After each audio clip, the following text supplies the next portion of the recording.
Et bonjour à tous les amis, je vous fais une petite vidéo FAQ aujourd'hui qui sera un peu spéciale parce que j'avais décidé que pour cette vidéo je montrerai pas mon visage mais mes dessins et qu'on allait dessiner ensemble. Pendant ce temps on papote et moi j'essaie de répondre à quelques-unes de vos questions, j'insiste sur le quelques-unes. Et pendant ce temps moi je vais avancer un peu sur mes dessins. Alors là j'ai un dessin qui est terminé, c'était un dessin que j'avais fait au domaine du Val où j'avais passé mes vacances cet été avec la nièce qui s'appelle Perlette. Voilà, j'avais vraiment envie de garder un petit souvenir, du coup j'avais fait un dessin de la NES. Et là j'ai un autre dessin que j'avais terminé qui est Heidi, voilà, tout simplement parce que bon, si vous me suivez hyper assidûment, vous savez que mon film préféré all times ever que je regarde des milliers de fois comme ça depuis des années, bah, c'est le film de Heidi qu'ils ont fait en 2015, hein, une adaptation qu'ils ont fait en 2015. Magnifique film, enfin c'est pas un film particulièrement extraordinaire, mais ça me touchait moi personnellement. Alors je vous explique un petit peu ce que j'avais envie de lancer comme projet. J'avais juste envie de tester pour voir, et vous allez me dire les amis si ça vous botte ou si ça vous botte pas. Je pensais relancer ma boutique Etsy et vendre mes dessins. Donc vous aurez à la vente les dessins que je vais travailler aujourd'hui, hein, donc pas ceux que vous venez de voir mais ceux qui vont arriver là. Et je vous explique comment ça va se passer. À l'heure où vous regardez la vidéo, les dessins sont déjà terminés et ils sont déjà prêts. Donc vous pouvez aller voir le premier lien dans la description, pardon. Premier lien dans la description. Et donc je vais mettre, voilà, les dessins seront en précommande. C'est-à-dire qu'en fait, jusqu'à dimanche, à partir du moment sur la vidéo, vous aurez la date dans la description. Hein. Jusqu'à dimanche, vous pourrez commander les dessins. Et ensuite, le lundi qui va suivre, j'expédie toutes les commandes d'un seul coup. Et là vous allez me dire, mais mes anges, pourquoi tu fais pas une boutique permanente? Pourquoi tu... Bref, les amis, pour l'instant j'ai juste envie de tester, j'ai envie de voir si ça vous intéresse. Je propose qu'on commence par la première question. J'ai une question de Amandine, à laquelle j'avais envie de répondre parce que je la trouvais assez intéressante et que cette question va me permettre de rebondir sur une des opinions que j'ai sur le sujet. Coucou mes anges, je voulais savoir comment tes parents réagissaient quand tu imposais tes croyances et que tu priais pour ton monde imaginaire devant tout le monde. Ceux qui sont pas au courant et que vous n'avez pas de contexte, vous allez dire mais de quoi elle parle et tout. Je savais pas que j'en avais parlé en vidéo, donc tu vois, tu me rappelles que j'en avais parlé en vidéo. Mais effectivement, quand j'étais enfant ado, j'avais un monde imaginaire que je prenais extrêmement au sérieux. Parce que comme je me reconnaissais pas en fait dans le monde qui m'était entre guillemets imposé, hein, le monde actuel, voilà, dans lequel j'évoluais, comme je me reconnaissais pas dedans, bah, je m'étais créé un propre monde imaginaire de toutes pièces où j'avais mes propres amis, ma propre famille, enfin tout, voilà. Et je vivais littéralement dedans, hein. C'était quasiment devenu une religion pour moi, une croyance, je priais pour ce monde-là parce que tellement j'y étais attachée, enfin c'était devenu, je vous le dis les amis, c'était devenu très toxique quoi. Et je sais que les mondes imaginaires c'est un sujet récurrent dans l'autisme, hein, parce que bah, voilà, les autistes aiment se réfugier dans leur imaginaire quand ça va pas dans le monde réel en fait, hein, par définition. Et moi c'était arrivé à un stade où c'était devenu toxique dans le sens où je préférais tellement mon monde imaginaire au monde réel que j'en devenais agressif avec mon entourage, que j'avais des comportements inappropriés, voire très inappropriés par rapport à ça. Et moi je trouvais la question d'Amandine intéressante parce que comment mes parents réalisaient, alors globalement ils restaient quand même assez calmes, voilà, il n'y avait pas eu de drame ou quoi, mais je me souviens quand même qu'il y a des moments où je leur faisais un peu honte. Enfin, je me souviens à un moment on était invités chez des amis et je priais publiquement devant tout le monde pour ma planète et j'étais un peu vraiment devant tout le monde quoi. Et ma mère elle m'a dit mais arrête de faire ça et tout. Et je l'avais mal pris à l'époque parce que pour moi mon monde c'était sacré à l'époque, vraiment sacré. J'ai même pas les mots pour dire à quel point, mais aujourd'hui en tant qu'adulte je comprends très bien la honte que ma mère a dû ressentir à ce moment là parce que j'étais vraiment ridicule pour le coup à prier pour mon petit monde imaginaire, voilà. Mais ce que j'avais envie d'aborder par rapport à ça c'est que oui, on peut avoir honte parfois de son proche autiste, voilà. On peut avoir, parce qu'on a tendance à diaboliser à l'entourage malveillant, etc. Et c'est vrai que oui, quand l'entourage est malveillant, ça peut poser problème, ça peut être très difficile pour le développement de la personne autiste, etc. Mais voilà, il y a des moments aussi où en tant qu'autiste on fait des trucs qui peuvent être un peu voilà, gênants, on se rend pas forcément compte à quel point on fait des choses gênantes qui peuvent être un peu voilà, difficiles à accepter pour l'entourage. Et c'est aussi ok pour l'entourage parfois de se ressentir un peu de la honte, de se dire ah mais c'est bizarre, ce genre de choses. Et voilà, et comme je vous le dis, moi j'avais beau pas forcément être responsable de ce que je ressentais, voilà, moi je comprends totalement que mes parents aient pu avoir honte à certains moments de mes comportements chelous lié à mon monde imaginaire toxique, quoi. Alors ensuite, je vais rapidement répondre à une question de Emma, parce que peut-être il y a d'autres gens qui se posent la question, et surtout ça va me permettre de rebondir sur un sujet du groupe Facebook.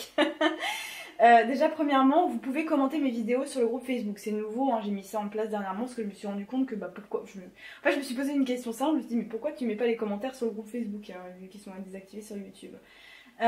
Donc, franchement, voilà. Maintenant, les commentaires, vous pouvez commenter les vidéos. Il suffit juste d'intégrer le groupe Facebook et d'accepter aussi les règles du groupe Facebook, c'est-à-dire la bienveillance et le respect des humains qui peuplent ce groupe. Et à ce propos, je fais un petit aparté pour vous remercier les amis encore une fois du soutien que vous m'avez témoigné, parce que dernièrement j'ai eu beaucoup de gens très irrespectueux envers mes choix, hein, qui m'ont vraiment fait culpabiliser, mais à un niveau par rapport au fait que j'active pas les commentaires sur YouTube, etc. Enfin, j'ai eu vraiment des commentaires, je n'irai pas dans les détails, hein, mais c'était... j'ai vraiment eu une grosse période de mal-être dernièrement. Parce que je me suis retenue en question en me disant ouais, mais peut-être faudrait quand même que j'active les commentaires, machin, etc. Parce que vraiment il y a des gens qui m'ont prise la tête là-dessus, voilà. Et en fait je me suis dit bah pourquoi pas en parler à la communauté, et en fait vous avez été d'un soutien monstrueux. Mais bon, vous m'avez remis sur le droit chemin et vous m'avez surtout conseillé de m'écouter et de faire ce qui moi me semblait être la bonne décision. Et pour l'instant, voilà, je laisserai les commentaires désactivés, on verra si ça changera, mais voilà. Et donc la question de Emma, c'est bonjour, je trouve ça dommage qu'on puisse pas faire de post sur la page Facebook, pour quelle raison? Alors, je vous explique le truc. En fait, sur Facebook, on peut pas, sur mon groupe à moi en tout cas, on peut pas faire, il y a que moi qui peux mettre des posts, et ensuite vous pouvez commenter les posts bien entendu, mais voilà, vous pouvez pas écrire des posts en fait, tout simplement. Alors la raison pour laquelle j'ai désactivé les posts, c'est parce que je l'ai fait à une époque, voilà, et c'était le bordel, les amis, mais le bordel. En fait, il y a des gens, et je dis ça, ça peut avoir l'air peut-être un peu malveillant, mais mais bon, il y a des personnes, en fait, quand on leur donne la possibilité comme ça de mettre des posts à l'infini, qui vont se mettre à blablater, et qui vont publier. Voilà, j'avais à un moment une membre du groupe qui publiait 10 fois par jour sur le groupe, quoi. Et ça devenait ingérable. En fait, on avait un nombre de posts par jour qui devenait ingérable. Et moi, voilà, moi j'avais quand même envie d'être un peu au contact de la communauté, de lire un peu ce que vous écriviez. Et là, il y avait trop de posts. C'était un bordel, les amis. Et surtout, et ça c'est vraiment la raison principale, c'est qu'il y a déjà des groupes Facebook dans lesquels on peut librement poster, hein, sur l'autisme. Donc allez sur ces groupes-là. Si vous voulez poster vos propres posts, allez sur les groupes qui permettent ce genre de choses. Et il y en a plusieurs maintenant sur la blogosphère Facebook, je dirais. Alors ensuite, j'ai une question de Nicolas qui est assez intéressante. Peut-on être autiste sans problème sensoriel? Genre pas au bruit, aux lumières, etc. etc. La réponse elle est assez simple, c'est oui, c'est possible. Pourquoi c'est possible? Parce que j'ai vu de mes propres yeux des personnes autistes, hein, diagnostiquées et avec des traits visibles, hein, voilà, mais qui sont pas spécialement sensibles au bruit, au toucher, ce genre de choses. Moi je connais une personne qui a été dans mon entourage qui a été diagnostiquée, qui porte des costumes tous les jours parce qu'elle est passionnée de costumes et tout ça.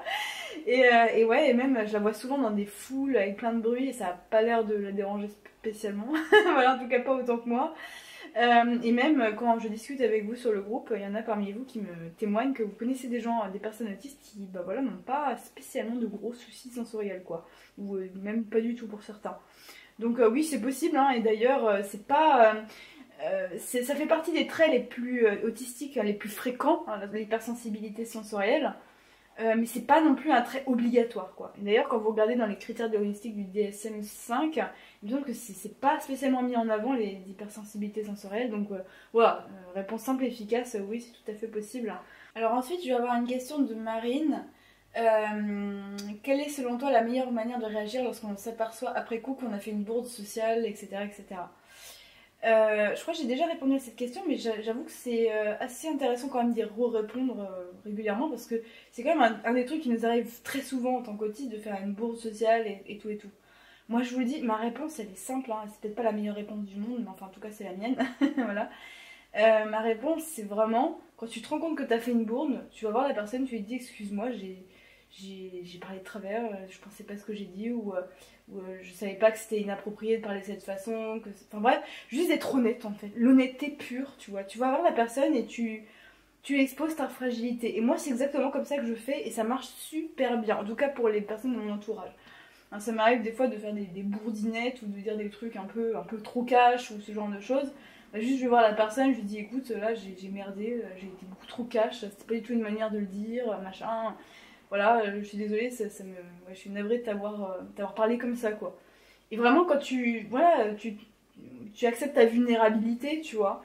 Les gens en face sont totalement capables de comprendre. Alors évidemment, il y a des gens qui sont toxiques et qui ne comprendront jamais, et voilà, bien sûr. Hein. Mais en tout cas, moi, c'est comme ça que je fais et ça a de très bons résultats. Et les gens, généralement, sont très réceptifs à cette façon de leur expliquer les choses, quoi. Une question de Lee. Alors, au travers de tes vidéos, tu sembles avoir conscientisé ton fonctionnement et compris ton mode d'emploi, mis en place des outils pour avancer. Tu te sens solide et pleine de ressources. Est-ce ton ressenti? Te sens-tu, toi aussi, inébranlable et protégé, par exemple, d'un éventuel burn-out? Alors, je trouve cette question assez intéressante parce qu'en fait, ça montre assez bien à quel point, quand on regarde des gens sur les réseaux, hein, on peut avoir l'impression que tout se passe bien quoi. Et pour le coup, je vais pas mentir, franchement ma vie se passe très bien. Voilà, effectivement j'ai parfaitement conscientisé comment je fonctionne, et même s'il y a encore des mystères parfois, hein, parfois je me tape des gros coups de déprime, je comprends pas pourquoi, et parfois il y a encore des mystères que je dois élucider, etc. Mais effectivement, bon globalement je me sens très bien, etc. Par contre, est-ce que je me sens complètement inébranlable et protégée du burn-out ou ce genre de choses? Absolument pas. Moi je serais totalement capable, voilà, du jour au lendemain il pourrait très bien se passer un truc que j'ai du mal à gérer. Alors certes j'ai développé plein d'outils, d'ailleurs c'est ce que je partage dans mes ateliers hein, que je vends aujourd'hui. J'ai plein d'outils et ça me permet de surmonter beaucoup plus vite qu'auparavant toutes les difficultés majeures que je pouvais rencontrer. Mais ça arrive encore une fois que des fois il y a des jours sans quoi, il y a des jours sans.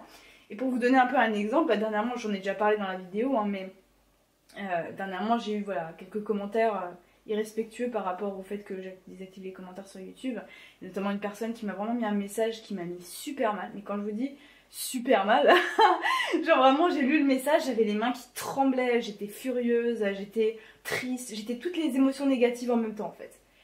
Et j'avais l'impression de perdre le contrôle en fait de moi-même, voilà, tellement j'étais submergée par les émotions négatives, etc., etc. Alors je vous rassure, ça va beaucoup mieux maintenant, hein, en 2-3 jours, je me suis remise sur pattes et vous m'y avez aussi beaucoup aidé hein, avec vos mots, merci beaucoup pour ça. Mais ouais, hein, des fois j'ai l'impression, et surtout avec les commentaires des gens, moi je pensais que j'avais surmonté tous ces voilà, les problèmes avec les personnes irrespectueuses, etc. Parce que ça m'arrive assez souvent hein, que des gens m'envoient des messages irrespectueux, bon, je commence à avoir l'habitude. Mais c'est vrai que quand il y a une personne qui met vraiment le doigt là où ça fait bien mal, des fois, oui, des fois ça arrive que je tombe dans des coups d'anxiété assez forts, etc. Et puis ça m'arrive encore de faire des crises, si je suis trop longtemps exposée à du bruit ou ce genre de choses, ça m'arrive toujours quoi. La différence c'est qu'aujourd'hui, comme j'ai mis en place plein de choses, plein d'outils, etc., j'arrive à m'en sortir beaucoup plus vite, beaucoup plus vite qu'avant.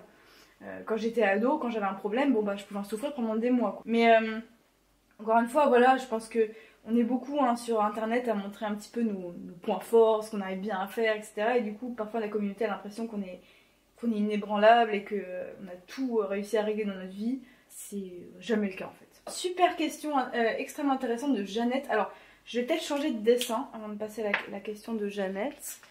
On va passer à celui-ci. Alors ce dessin-là, c'est une photo que j'avais prise à la ferme de Gali où je vais assez régulièrement. Une ferme qui m'est très chère puisque elle me permet vraiment d'avoir mon contact régulier avec la nature qui est un de mes intérêts spécifiques principaux je pense, la nature, le monde de la ferme, etc. C'est vraiment, c'est mon refuge en fait, c'est aussi simple que ça, c'est mon refuge, c'est là que je me sens le mieux, la nature, les animaux, voilà, bon. Pareil, ce dessin là sera sur ici dans le premier lien de la description si tu as envie de te procurer un print. Voilà, alors je vais répondre à la question de Jeannette qui me demandait si c'était intéressant quand on fait du mutisme sélectif, hein, donc si vous savez pas ce que c'est que le mutisme sélectif, je vous invite à regarder mes vidéos sur le sujet, hein. C'est le fait d'être en incapacité de parler à des personnes qui sont en dehors de notre cercle très très proche, voilà. Donc est-ce que ce serait pas intéressant, quand on a un mutisme sélectif, d'utiliser le langage des signes? Voilà. Je trouvais cette question passionnante, parce qu'effectivement j'y avais jamais pensé, qu'effectivement on pourrait peut-être éventuellement utiliser le langage des signes en tant que mutique pour communiquer avec son entourage. Pour moi, c'est à la fois une excellente idée et une très mauvaise idée. Et je vais t'expliquer pourquoi. Déjà, pourquoi est-ce que ce serait une excellente idée? Parce qu'effectivement, moi, si j'avais pu maîtriser le langage des signes avec mon entourage à l'époque, ça aurait été une solution géniale. J'aurais réussi à communiquer avec des gens. Je pense que enfant, le langage des signes aurait été une solution en fait pour parler aux autres qui, bah voilà, aurait été totalement viable quoi. Alors évidemment, il faut que tout le monde sache parler le langage des signes, etc. Ça c'est un autre délire. Mais oui, par exemple, si avec mes profs, mes instits de l'époque, j'avais pu parler en langage des signes, c'était un truc possible, j'aurais été enchantée hein, et j'aurais surtout réussi à le faire. Pour moi, ça reste quand même une solution discutable dans le sens où ce qui m'a permis quand même de parler au final, parce qu'aujourd'hui je parle avec tout le monde, hein, voilà. Ce qui m'a permis de m'ouvrir et de enfin parler aux gens, c'est bah justement de ne pas avoir d'autre option pour parler.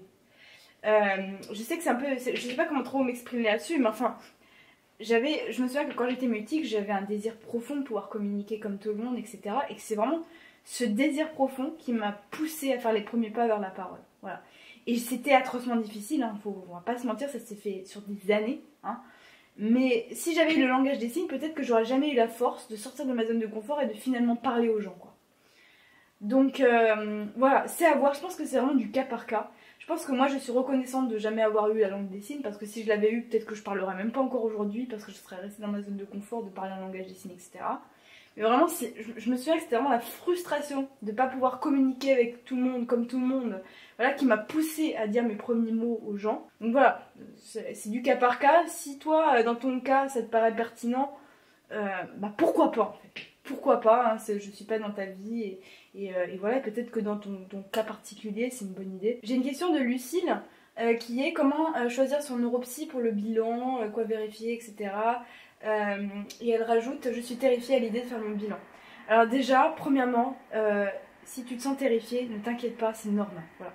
Moi-même, j'étais terrifiée, vraiment, je te le dis. Mon premier rendez-vous au CRA, alors c'était pas un CRA, c'était un centre expert. J'étais terrifiée, vraiment, j'avais peur, je tremblais de partout. Voilà, donc si tu te sens terrifiée, franchement, accepte tes émotions. Parce qu'elles sont normales. Elles sont normales et franchement, je te jure. Bon, il y a des gens qui sont pas du tout stressés et tout, et tant mieux pour eux. Bon, c'est pas le cas de tout le monde. C'est quand même pas rien de se faire diagnostiquer après des années, parfois d'errance. Voilà. Alors, comment choisir neuropsy? Franchement, alors moi je t'invite très chaleureusement à aller voir ma vidéo sur le sujet où j'explique de A à Z. Je sais plus comment s'appelle exactement la vidéo. Mais c'est une vidéo où j'explique de pas à pas comment se faire diagnostiquer en France. Alors, je sais pas si t'es en France. Ça se trouve, t'es pas en France, donc du coup, j'aurais malheureusement pas de réponse à te donner si c'est le cas. Mais j'explique tout, et notamment comment avoir les contacts des bons neuropsy, etc., qui contacter, blablabla, qui laissait son mail, nanana. Donc franchement, j'ai fait une vidéo là-dessus, je me souviens plus exactement des sites que j'avais noté, des noms des sites de mémoire, voilà. Mais le but c'est voilà, de contacter le CRA de sa région si on est en France et eux vont nous donner les noms des psys qui sont fiables. Moi j'ai toujours fait comme ça, on m'a toujours donné des contacts très très fiables. Alors ensuite j'ai une question de Marie qui est assez importante à évoquer quand même. Comment gérer sensoriellement les crises de colère répétées et les chouinements constants de mon fils de 3 ans, potentiellement TSA, étant moi-même hypersensible auditive. Voilà. Et c'est vrai que moi j'ai vraiment des difficultés par rapport à ça. La gestion des cris d'enfants dans les transports, c'est vraiment un truc qui me fait du mal, de ouf. Et je sais que les bébés ils sont pour rien, les parents ils sont pour rien, voilà, mais ouais, c'est vraiment difficile quoi. Alors est-ce que j'aurais un conseil là-dessus? Franchement, si tu t'es obligé d'être en présence de ton bébé, que ton bébé pleure beaucoup, etc., achète-toi une bonne protection auditive. Une bonne protection auditive, j'essaie de un particulier.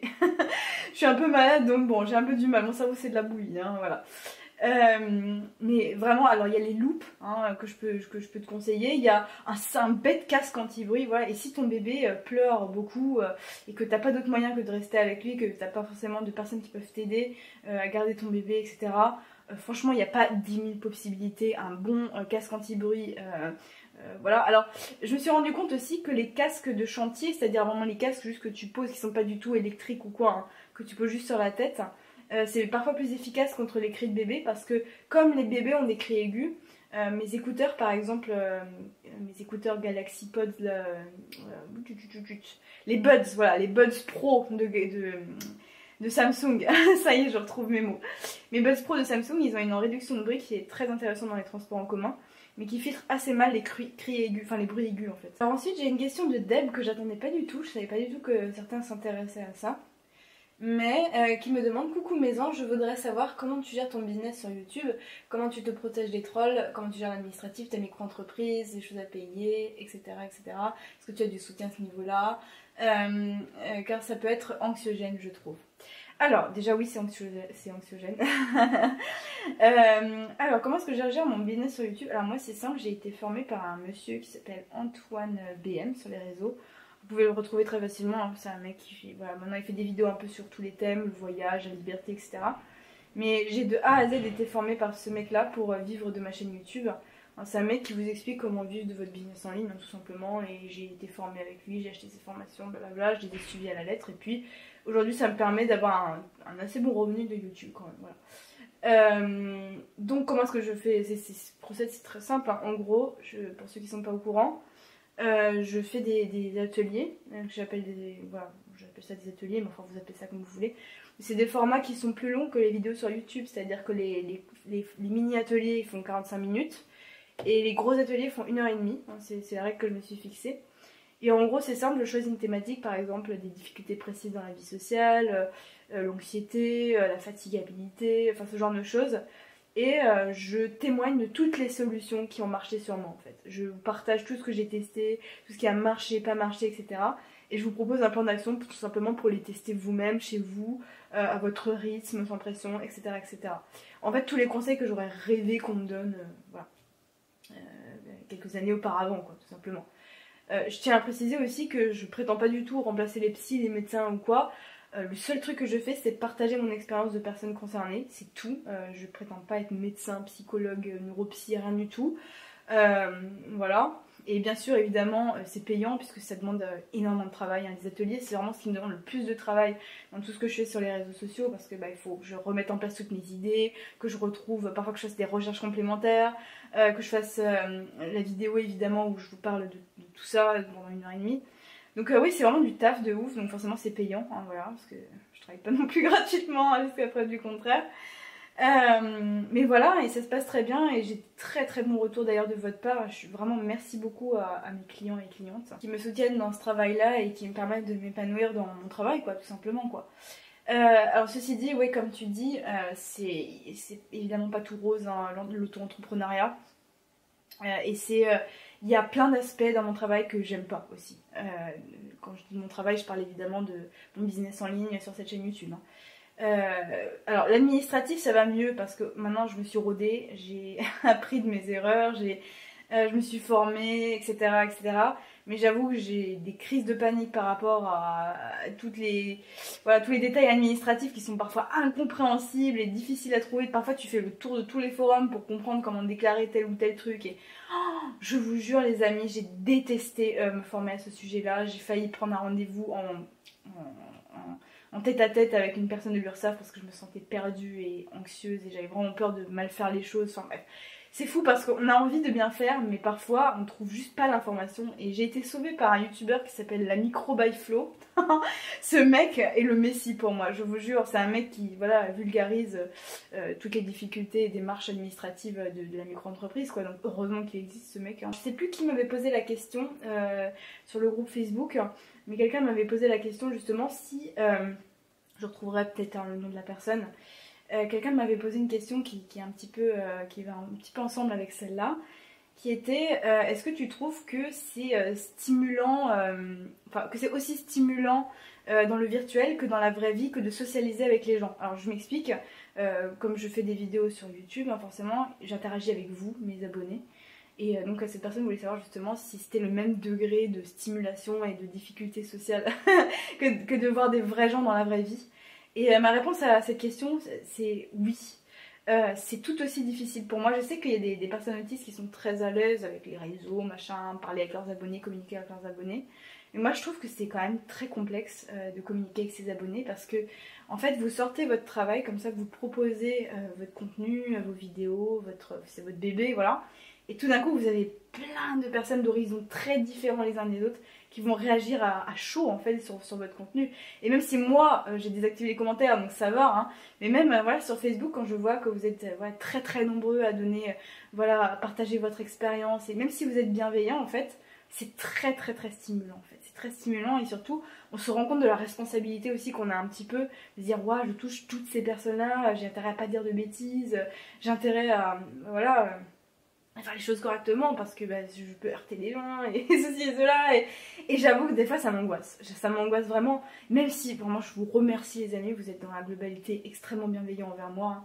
Voilà, mais et voilà, et puis évidemment des fois il y a des trolls quoi, et il y a des personnes qui vont vous dire des choses horribles, voilà, sans se rendre compte parfois, et c'est ça aussi qui est très perturbant, c'est qu'il y a des personnes qui sont capables de dire des choses extrêmement malveillantes sans se rendre compte que c'est malveillant, voilà. Et ça c'est très difficile parce que ces gens-là, je finis par les virer du groupe Facebook, mais je me dis les personnes elles savent même pas pourquoi elles ont été virées parce que ça se voit qu'elles se rendent pas du tout compte en quoi ce qu'elles disent est malveillant alors que c'est très très très malveillant quoi. Et je vous le dis, c'est complexe. Parfois je suis dans l'incapacité de trouver une réponse parfaite.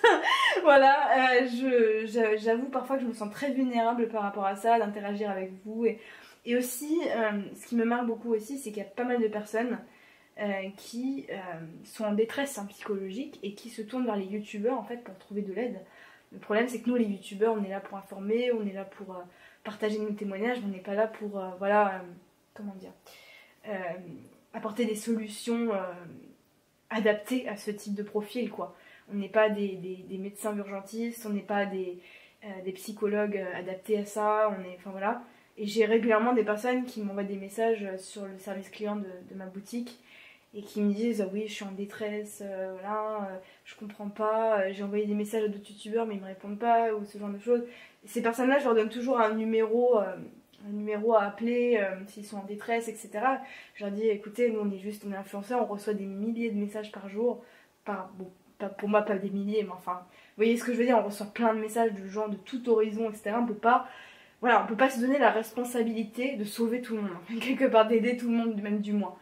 Et ça c'est très perturbant parce que des fois on voit vraiment des gens qui souffrent et qui ont vraiment besoin d'aide et nous on est là et on se dit mais je peux pas aider tout le monde, je peux pas sauver tout le monde, je peux pas écouter tout le monde même parce qu'il y a trop de messages, il y a trop de sollicitations et puis moi j'ai une vie, je dois m'occuper de mes propres difficultés. Donc voilà, tout ça c'est des choses qui me travaillent facilement et je sais que ça va aller mieux avec le temps et que je vais m'habituer à prendre du recul et c'est vraiment pour moi prendre du recul et ça c'est vraiment un truc que je vous conseille si vous voulez vous lancer dans les réseaux ou même franchement prenez du recul les amis.